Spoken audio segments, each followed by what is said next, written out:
లింగపాలెం మండలంలో అక్రమంగా తొలగించినటువంటి విఓఏలందరినీ తక్షణమే విధుల్లోకి తీసుకోవాలని కోరుతూ ఈరోజు లింగపాలెం తహసీల్దార్ కార్యాలయం వద్ద ఈ ధర్నా కార్యక్రమాన్ని నిర్వహిస్తున్నాం.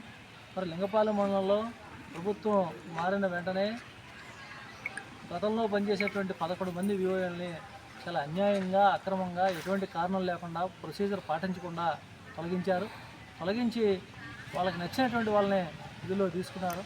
మరి తొలగించినటువంటి వాళ్ళందరూ కూడా కోర్టుకు వెళ్ళారు. కోర్టు ఆర్డర్ ఇచ్చింది, స్టే ఇచ్చింది.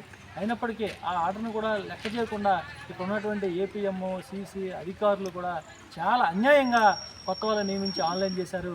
ఇది దుర్మార్గం. ఇలాంటి తప్పుడు పద్ధతుల్లో ఈ రకంగా ప్రస్తుతం పనిచేస్తున్నటువంటి వివోలను తొలగించడం అనేటువంటిది ఎక్కడా లేదు. ఈ మండలంలోనే ఇంత అన్యాయంగా చేస్తూ ఉన్నారు. దీని పట్ల తక్షణమే ఈ నియోజకవర్గ ఎమ్మెల్యే గారు స్పందించి ఎవరైతే తొలగించారో వాళ్ళందరూ కూడా విధుల్లో తీసుకోవాలని చెప్పి విజ్ఞప్తి చేస్తూ ఉన్నాం. నిరుద్యోగుల మీద ఇటువంటి ప్రతాపాలు చూపించడం అనేటువంటిది సరైనటువంటి పద్ధతి కాదు. వాళ్ళందరూ కూడా ఏదైతే ఈ పథకంలో అనేక సంవత్సరాలుగా పనిచేస్తున్నారు, డ్వాక్రా మహిళలు కూడగట్టడం, వాళ్ళకు లోన్లు ఇప్పించడం, లోన్లు వసూలు చేయించేటువంటి పని చేయడం, బ్యాంకుల ద్వారా అనేక రకాలైనటువంటి వాళ్ళు పనులు చేస్తున్నారు, కృషి చేస్తున్నారు. మరి అటువంటి చిరుద్యోగుల పట్ల ఈ రకంగా అమానవీయంగా వ్యవహరించడం అనేటువంటిది మంచిది కాదు.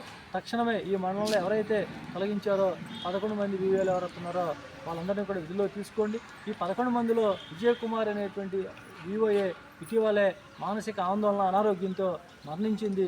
మరి ఈ రకంగా చేసినటువంటి అధికారులు చేసినటువంటి తప్పుడు పనుల వల్ల ఈ రకంగా ఆవిడ మరణించడం జరిగింది. దానికి బాధ్యులు అవుతున్న వాళ్ళ మీద కఠిన చర్యలు తీసుకోండి. వాళ్ళ కుటుంబానికి కూడా న్యాయం చేయమని చెప్పి మేము సిఐటి పక్షాన డిమాండ్ చేస్తాం.